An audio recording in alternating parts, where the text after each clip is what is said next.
Bismillah ar-Rahman ar-Rahim, professeur Mohamed Belhaoui, enseignant-chercheur à la faculté des sciences de Oujda. Tout d'abord, je suis très heureux et très honoré de participer à ce cycle de conférences organisé par la faculté des sciences de Oujda. Et pour cette conférence en ligne, j'ai choisi de vous parler de l'économie bleue comme étant un pilier pour un nouveau modèle de développement post-Covid-19 dans la région de l'Oriental. D'habitude, on entend parler souvent de l'économie verte, c'est un concept qui revient assez souvent. Moi, je vais essayer donc de développer le concept de l'économie bleue et de l'appliquer à la région de l'Oriental. Alors, pour cette conférence, je vais d'abord définir ce que c'est que l'économie bleue. Ensuite, je vais parler du patrimoine côtier de la région de l'Oriental et surtout parler des projets stratégiques de la côte méditerranéenne au niveau de la région de l'Oriental. Après, je vais parler des principaux secteurs de l'économie bleue dans la région de l'Oriental. Et là, je vais prendre deux axes. Je vais prendre d'abord l'axe environnement et ensuite l'axe économie. Et dans cet axe économique, je vais parler de la pêche et de l'aquaculture. Je vais parler du tourisme côtier, de l'agriculture côtière et des infrastructures portuaires. Ensuite, je vais parler de quelques pistes pour le développement des activités liées à l'économie bleue. Et bien sûr, il y a des choses négatives, donc les menaces sur l'économie bleue. Et je terminerai par des recommandations, des perspectives et une conclusion. Alors, l'économie bleue, c'est un concept qui existe et dont on parle très peu. C'est l'ensemble des activités de production ou des services en contact direct avec les océans, mais les mers et les cours d'eau. Alors, notre région contient donc une zone côtière, donc la mer Méditerranée et des cours d'eau. Ces écosystèmes aquatiques sont une source de richesse essentielle qui procure des milliers de dollars et des services et des biens. C'est la raison pour laquelle il faut être fier de cette région, puisque nous avons une région qui fait à peu près 200 km avec une zone économique exclusive et qui fait partie de la mer d'Alboran.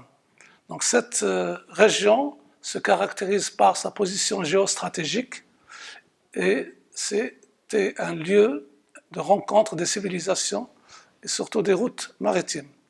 Alors ici sur le slide, on voit donc la position par rapport au détroit de Gibraltar et par rapport à la façade méditerranéenne nord, donc la région d'Almeria.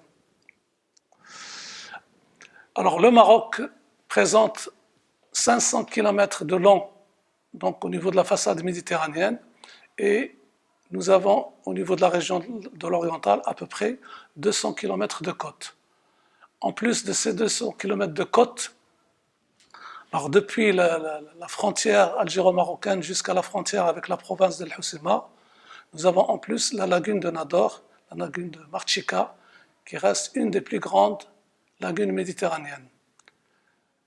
Alors, ces 200 km, c'est une richesse inestimable. Inestimable parce que certains pays, je prendrai l'exemple de la Jordanie avec 160 km au niveau de Khalij al-Aqaba, ou bien la Belgique avec 66 km, ou bien la Hollande avec 69 km, font de leur littoral une richesse très très importante. C'est la raison pour laquelle nous avons aujourd'hui donc des provinces, 3 provinces au niveau de la région orientale, qui est la province de Berkane, la province de Nador et la province de Driouch. Et lorsque vous prenez ces 3 provinces, et vous comptez le nombre de communes, nous avons à peu près 17 communes littorales, depuis la frontière algéro-marocaine jusqu'à la frontière avec la province d'El Hoceima. Alors, cette richesse littorale se caractérise par 3 composantes principales au niveau patrimoine côtier.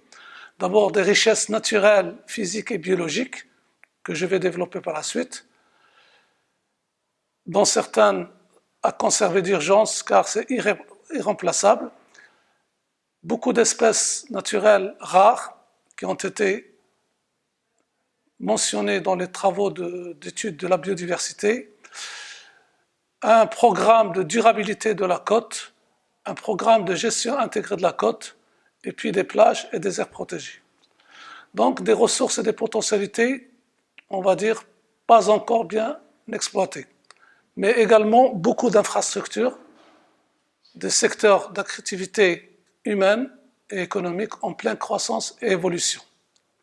Alors je citerai à titre d'exemple la pêche maritime et artisanale, l'industrie de stockage des ressources halieutiques et de transformation, l'aquaculture marine qui existait et qui redémarre, le tourisme balnéaire et de plaisance, les ports maritimes, la construction navale et les services logistiques qui vont très bientôt démarrer, l'agriculture côtière, les transports dans cette région littorale, le secteur portuaire, l'extraction côtière des sables, gravés et autres matériaux de construction, et puis sans oublier la recherche scientifique au niveau de l'université Mohamed Ier. Cette recherche que je vais développer par la suite. Alors, parler du littoral, de la région de l'Oriental, c'est surtout parler des grands projets stratégiques de la côte méditerranéenne. Et nous avons donc 4 principaux projets stratégiques. Je commencerai par la nouvelle station touristique de Saïdia de 713 hectares sur 7 km de côte. Et là, je vais développer le cadre économique par rapport au tourisme. Nous avons la station touristique de Marchika avec le projet des 7 cités de la Marchika sur 4000 hectares.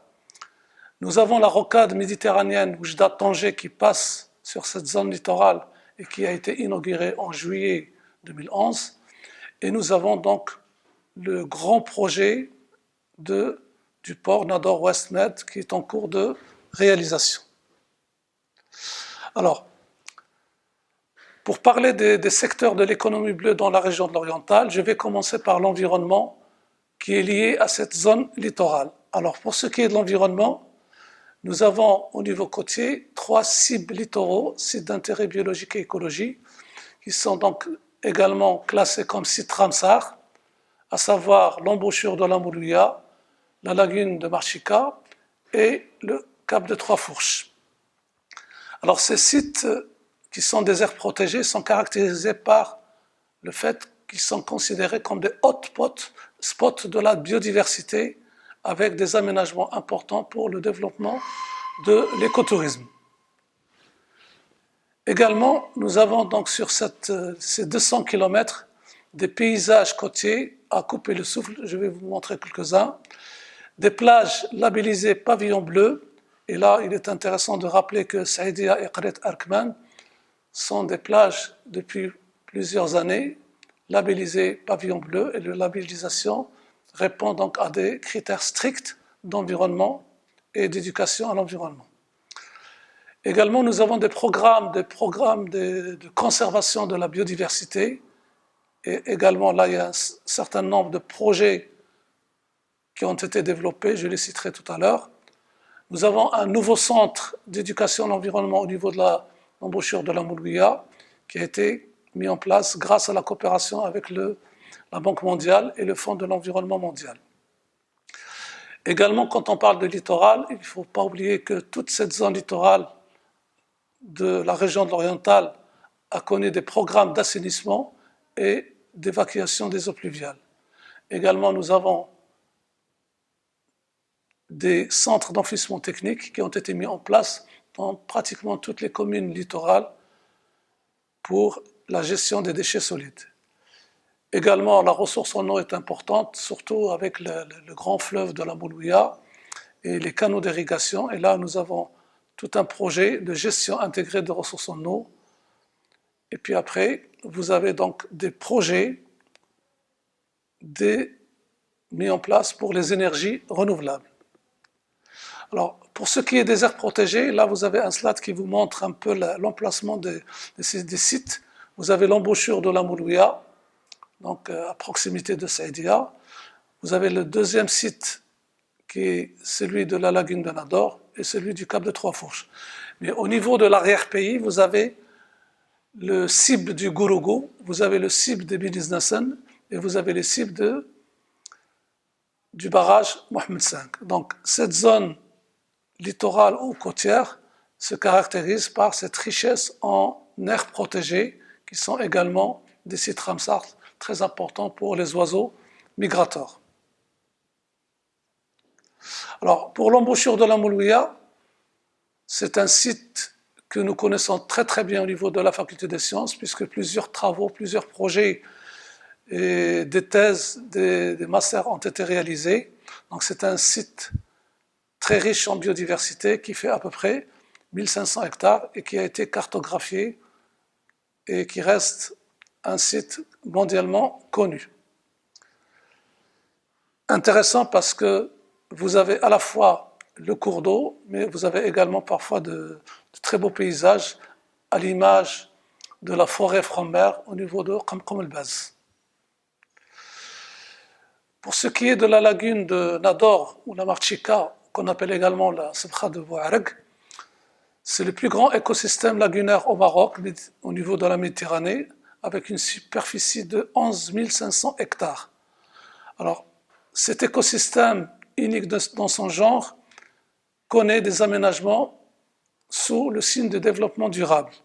Et aujourd'hui, vous avez l'agence Marchika-Med qui fait un travail colossal au niveau de ce site qui fait à peu près 25 km de long sur 7,5 km de largeur, des projets de développement touristique, des projets d'aménagement et de réhabilitation de toute cette zone urbaine aux alentours de la lagune.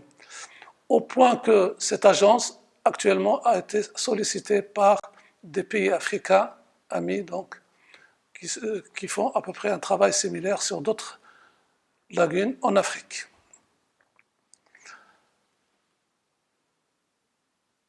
Je voudrais également parler du troisième site ou de la troisième aire protégée qui est le Cap de Trois-Fourches. Le Cap de Trois-Fourches est un site extraordinaire par sa position, par son histoire également, parce que vous avez un phare qui date des années 1909, dont la construction a été terminée en 1927. C'est également d'un site Ramsar, mais les 2/3 de ce site se trouvent en milieu marin. Et donc cette classification en tant que site, en tant que Ramsar et en tant qu'aire protégée, il y est au fait lié à sa richesse en biodiversité. Et là aussi, nous avons donc au niveau de l'université Mohamed Ier, et particulièrement au niveau de la faculté des sciences, beaucoup de travaux sur plusieurs espèces, sur plusieurs groupes zoologiques, faunistiques, floristiques, etc., qui ont montré cette richesse paysagère ou de biodiversité. Donc c'est une aire marine protégée. Alors elle se caractérise par un petit village de pêcheurs sur place qui est très authentique, c'est le village de Tibouda. Là vous avez une belle photo de ce village. Et revenons donc à la recherche scientifique et au projet d'intérêt à cette zone côtière pour le développement de l'économie bleue, juste pour rappeler que cette zone a connu un certain nombre de projets à l'échelle méditerranéenne ou internationale avec la coopération donc des chercheurs marocains et des administrations, en l'occurrence le ministère de l'Environnement. Alors il y avait d'abord dans les années 2004 le projet Med-Wet Coast. C'est un projet donc pour la sauvegarde de la biodiversité et pour la mise en place des projets de gestion intégrée des zones côtières.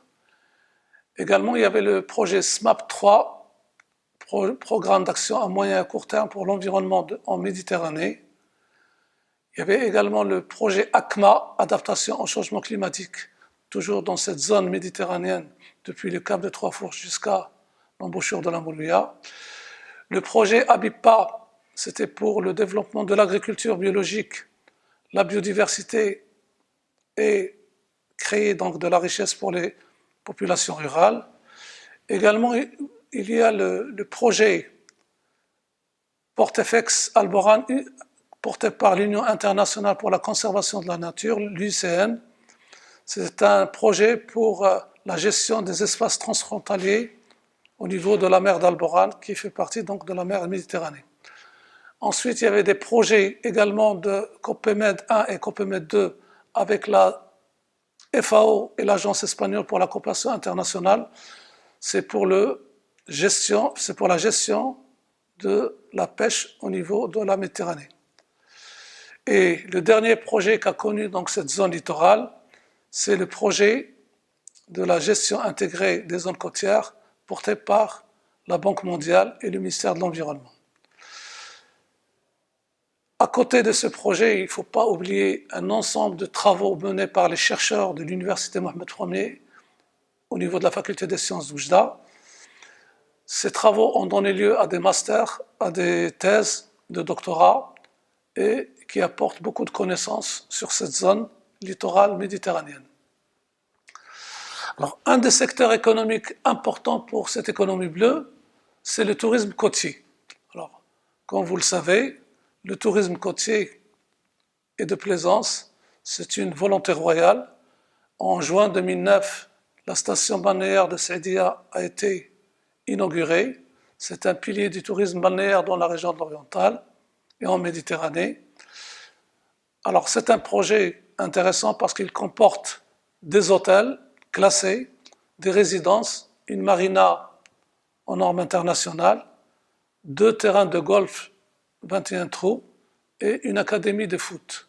Donc, si vous voulez, c'est des stations balnéaires intelligentes aux normes internationales pour répondre à la demande d'une clientèle internationale, mais également une clientèle nationale. À côté donc de cette station balnéaire de Saïdia, vous avez la station balnéaire de Marchika qui vient donc d'ouvrir avec son petit port de plaisance, Marina Atalayoun, mais également avec un hôtel de luxe qui est une très bonne référence au niveau de la région de l'Oriental. C'est le seul d'ailleurs hôtel de luxe au niveau de la région. Mais ce qui caractérise ce tourisme côtier, c'est une série de plages sauvages authentiques avec des eaux turquoises et paradisiaques et surtout un arrière-pays diversifié. Alors l'arrière-pays, ça complète un peu cette zone côtière. Alors vous avez les monts de Beniz-Nassan, les monts de Kebdana ou bien ceux du Rif oriental qui longent un peu la côte au niveau de la province de Drouch et qui sont très très peu connus et qui sont d'une richesse très très importante. Alors, pour mettre en avant toute cette économie liée au tourisme, le CRT, qui est le Conseil régional du tourisme de l'Oriental, a produit plusieurs outils de communication, de promotion, ce qu'on appelle les outils publics promotionnels, donc des brochures, des cartes touristiques, des films institutionnels qui sont donc que vous trouverez facilement sur YouTube. Voilà. Et aujourd'hui, petit à petit, la région commence à se faire connaître, surtout au niveau étranger, parce que le CRT, qui est le Conseil régional du tourisme, est présent dans les salons internationaux et les salons nationaux. Alors, ce tourisme balnéaire est complété par l'arrière-pays, comme je viens de le dire, et c'est une richesse à la fois de l'histoire, de la culture et de la nature qui s'ajoute à une zone littorale. Alors, toujours dans ce côté touristique, je vais vous parler de quelques pistes pour le développement des activités liées à l'économie sur le littoral. Alors, le tourisme, vous le savez très bien, c'est un secteur créateur d'emplois. C'est la raison pour laquelle les activités de plaisance, tout ce qui est balade en mer, les croisières, le jet ski, le surf, etc., donc ça crée de l'emploi, surtout en période estivale. Les plongées sous-marines, l'hébergement chez l'habitant, l'écotourisme, donc l'hébergement dans les gîtes ou bien dans les douars authentiques au niveau donc, de la zone littorale pour découvrir la vie traditionnelle des habitants, soit du Rif, soit de Kebdana, soit de Beniz Nassan. Également, ces zones côtières permettent à quelques kilomètres du littoral de faire des randonnées, surtout dans les Bénis d'Assen, les Kebdana et les rives orientales, qui sont donc des chaînes de montagnes à hauteur moyenne et qui permettent donc de découvrir le littoral depuis la montagne, donc avec des vues panoramiques. Sans oublier donc le côté thermal, puisque au niveau par exemple de la ville de Drewush, il existe des sources thermales qui sont côte à côte avec la mer, hein, à l'exemple de la source thermale de Sha'bi. Donc là, également, nous avons des sites touristiques méconnus comme les Badlands à Drewush, qui sont les mauvaises terres. C'est des terrains d'érosion qui attirent pas mal de touristes qui s'intéressent à la géologie. Et puis, vous avez donc une activité très intéressante, c'est le birdwatching. Aujourd'hui, vous avez beaucoup de personnes qui s'intéressent à la découverte des oiseaux, qu'ils soient migrateurs ou sur place. Et nous avons donc pas mal de naturalistes qui aujourd'hui longent la côte méditerranéenne depuis le cap de Trois-Fourches jusqu'à l'embouchure de la Moulouya, rien que pour prendre des photos ou découvrir les oiseaux de cette région, puisque nous sommes sur une zone de migration des oiseaux.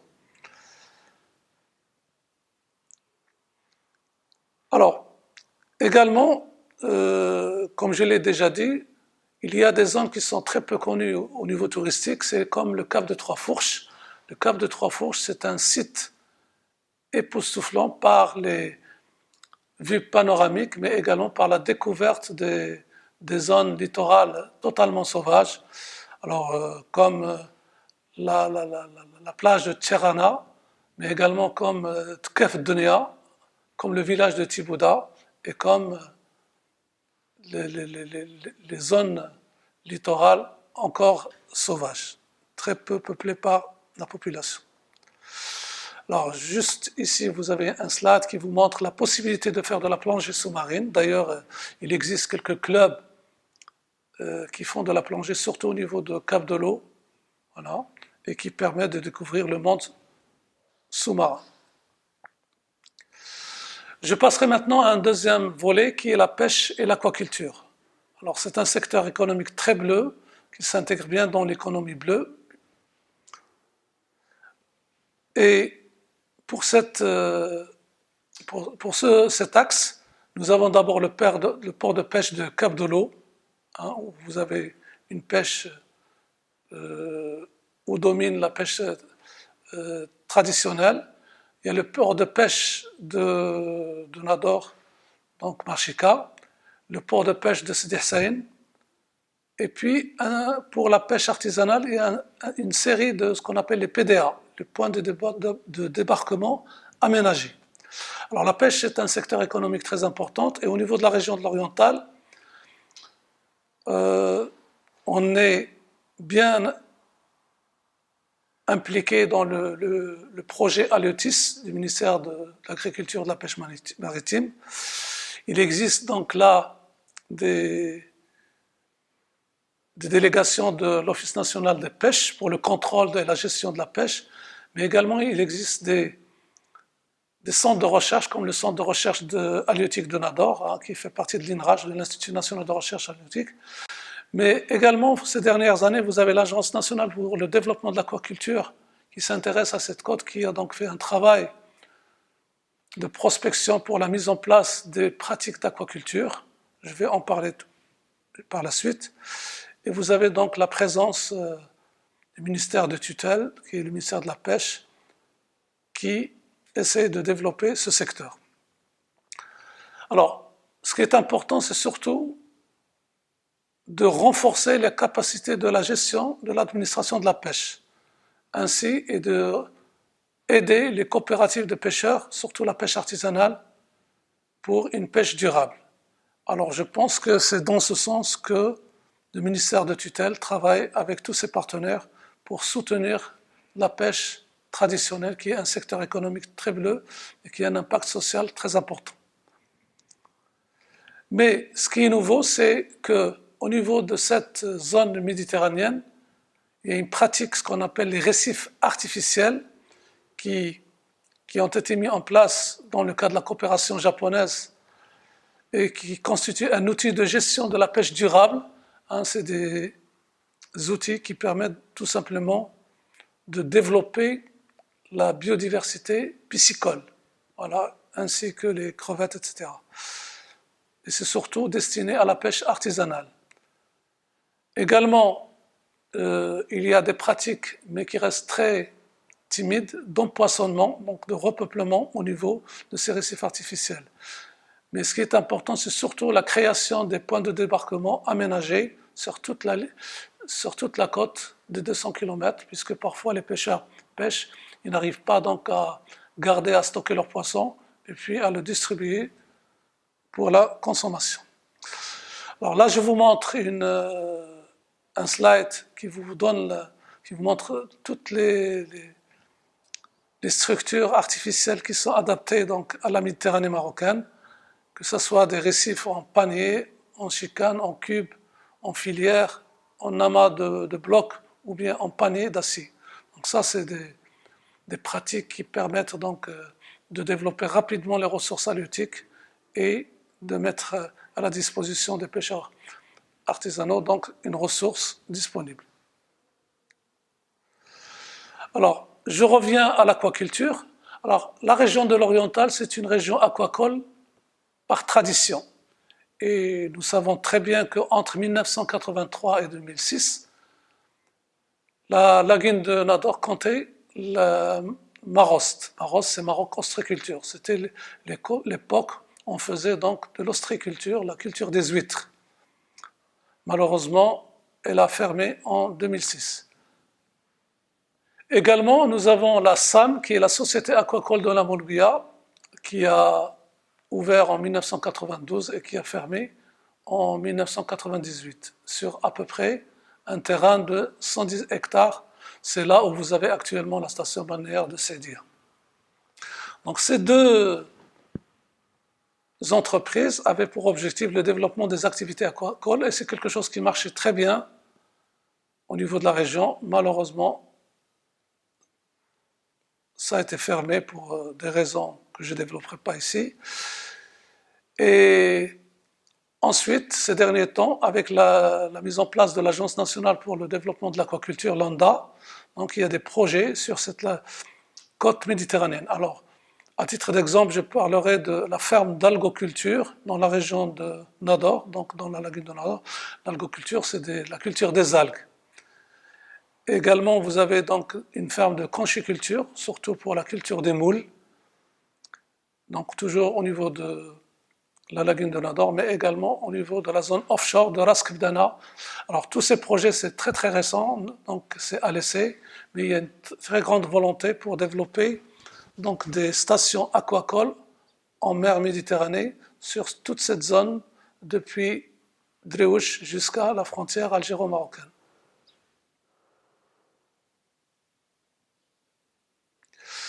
Alors, pour l'aquaculture, c'est toujours donc des espèces comme les huîtres, comme les palourdes, comme les moules, mais également pour le poisson, vous avez le loup et la dorade, également la crevette, surtout la crevette japonaise, et puis les algues rouges qui sont d'un intérêt économique très important. Donc voilà les principales espèces d'élevage qu'on a l'intention de développer au niveau de la région de l'Oriental. Alors, l'agence Landa vient de lancer un appel d'offres récemment pour des projets aquacoles et c'est important parce que nous avons d'abord 200 km, ce qui est quand même pas mal, d'une part. D'autre part, nous avons une mer qui n'est pas très polluée et puis nous avons la possibilité de mettre en place des bassins aquacoles en mer. Alors le secteur de la pêche et de l'aquaculture est d'une importance capitale pour le développement de l'économie bleue au niveau de la région de l'Oriental. C'est la raison pour laquelle, et pour soutenir d'abord la pêche artisanale, il est important de développer les points de débarquement aménagés surtout dans les zones rurales, par exemple au niveau de Tibouda et sur la côte de Driouch en général. Également, il est important de faire ce qu'on appelle l'encadrement et l'accompagnement des pêcheurs. C'est très important pour apprendre les techniques, les méthodes durables. Également, il faudra surveiller et réglementer l'activité de la pêche pour éviter la surpêche ou les activités illégales. Par exemple, la suppression de l'usage de la dynamite, qui est une pratique illégale utilisée de temps en temps. Et puis, il faut encourager la mise en place des récifs artificiels. Donc, cette technique qui a donné beaucoup de résultats. Et pour ce qui est de l'aquaculture, il faut la développer dans toutes ses composantes. La région de l'Oriental était une région aquacole par excellence donc dans les années 90 et 2000. Il faut revenir à l'ostréiculture pour l'élevage des huîtres, la mytiliculture pour les élevages de moules, la vénériculture, l'élevage des palourdes, la cératoculture pour l'élevage des coqs, la oléoculture pour les élevages des ormeaux, l'algoculture pour les élevages des algues marines qui sont très demandées en industrie alimentaire, mais également il faut faire de la pisciculture, surtout les espèces très demandées et dont on maîtrise l'élevage, comme la dorade, le loup, la crevette, etc. Et puis vous avez des élevages particuliers comme Artemia salina, qui sont donc des petits crustacés qui servent comme nourriture naturelle pour les alevins de poissons. Sans oublier les algues rouges, qui sont très demandées comme produits d'énergie, biofertilisants, biocarburants, des biopesticides, des compléments alimentaires, des produits cosmétiques, mais surtout l'agar-agar ou bien des molécules bioactives. Alors toujours dans l'exploitation de ces ressources marines, il est important, je reviens sur les molécules bioactives pour la pharmacologie. C'est un secteur qui est prometteur et dont la recherche n'a pas encore été très développée. Également, la thalassothérapie, donc le soin par l'eau de mer, ça rejoint un peu le tourisme côtier. Et puis la production de l'énergie marine, l'exploitation minière des fonds, donc, ou bien le gaz ou bien le pétrole, et puis l'extraction du corail qui est donc un produit de luxe tiré de la mer. Alors j'ajouterai également la récolte du sel, qui est un produit également très demandé, puisque le sel marin iodé est très important pour la nourriture des êtres humains. Alors je vais passer maintenant à l'agriculture côtière, parce que c'est un secteur à mon sens qui est important, parce que on peut tirer profit, créer de la richesse et de la croissance. C'est la raison pour laquelle la région de l'Oriental a mis en place d'abord un pôle agricole qui est l'agropole de Madar. Et on souhaite donc au niveau de cette région côtière développer l'agriculture côtière. Pourquoi? Parce que nous avons de grandes plaines agricoles, la plaine des Trifa et la plaine de Bouarek, en plus de l'agriculture rurale au niveau donc des petites montagnes.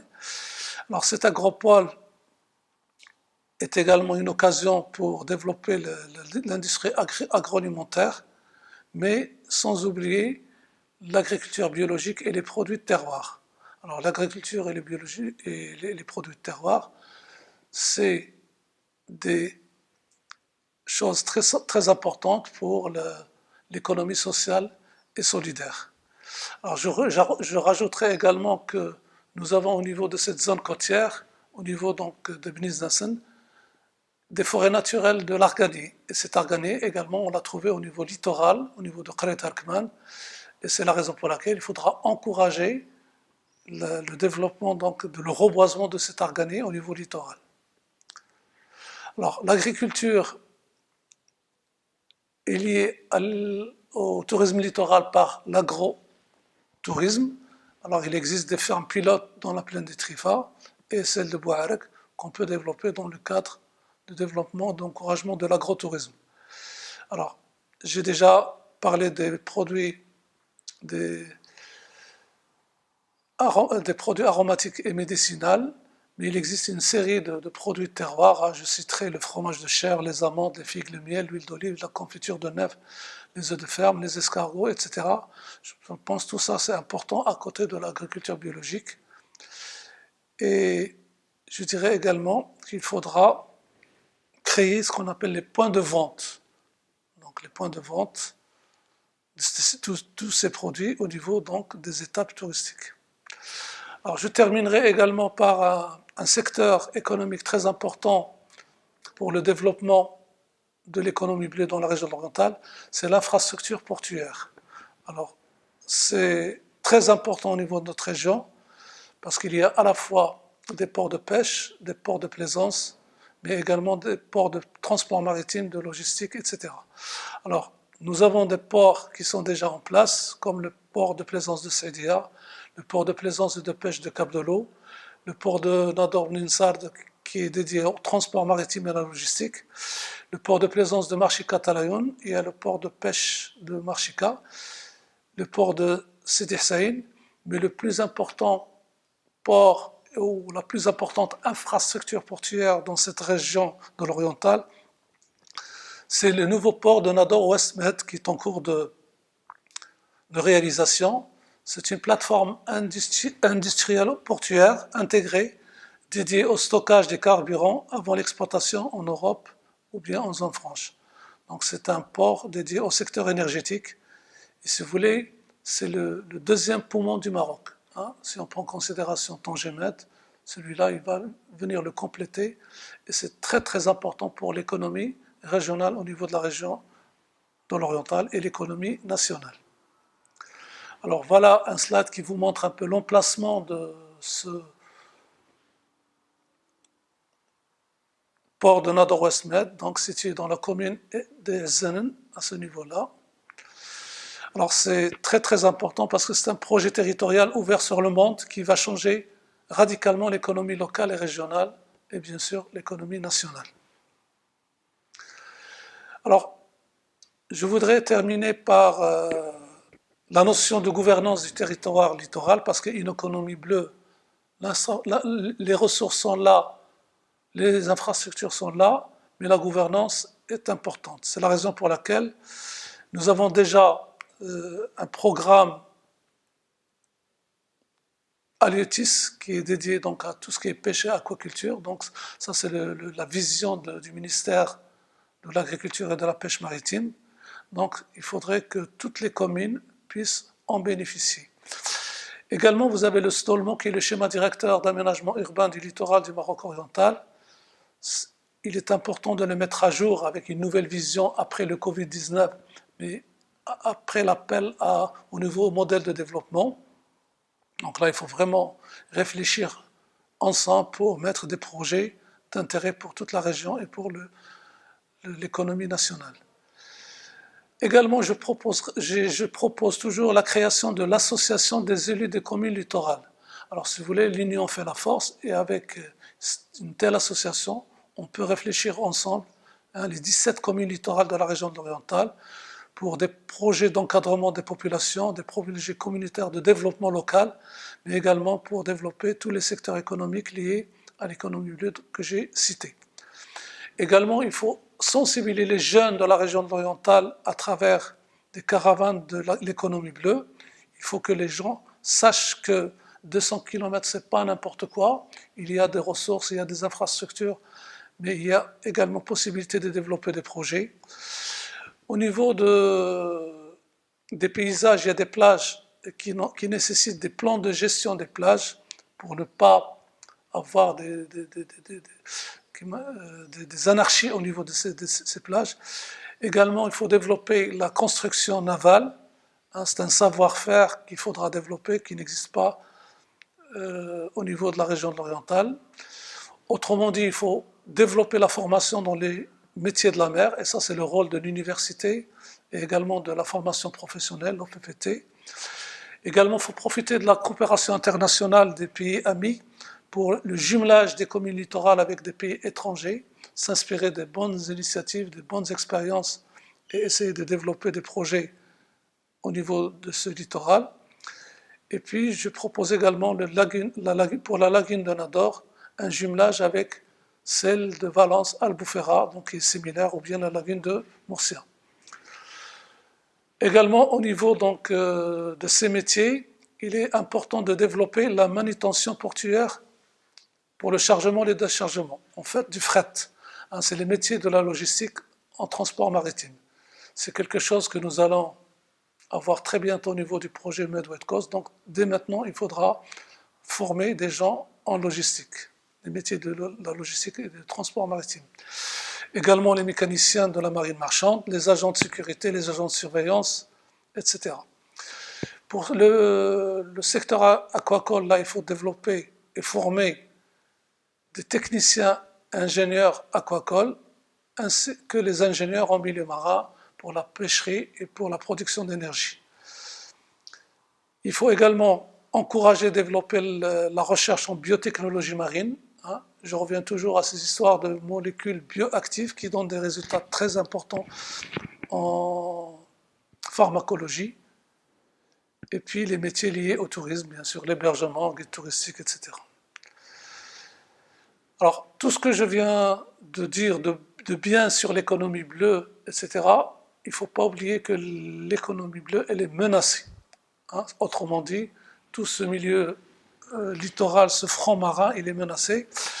Et il existe plusieurs menaces qui pèsent sur l'économie bleue, comme par exemple les pratiques de la piraterie et de la violence armée. Ça existe dans d'autres régions, mais il faudra prendre en garde, il faut être vigilant pour éviter donc ces pratiques de piraterie et de violence armée. Il y a le trafic des êtres humains, la migration illégale, il y a le trafic des armes et le trafic de la drogue, et puis il y a les catastrophes et les menaces naturelles comme les tsunamis et les ouragans, et puis également l'élevage de niveau de la mer et l'acidification des océans. Donc tout ça, c'est des menaces qui peuvent avoir un impact sur l'économie bleue. Et puis vous avez la pêche, la surpêche provoquée par la pêche illicite.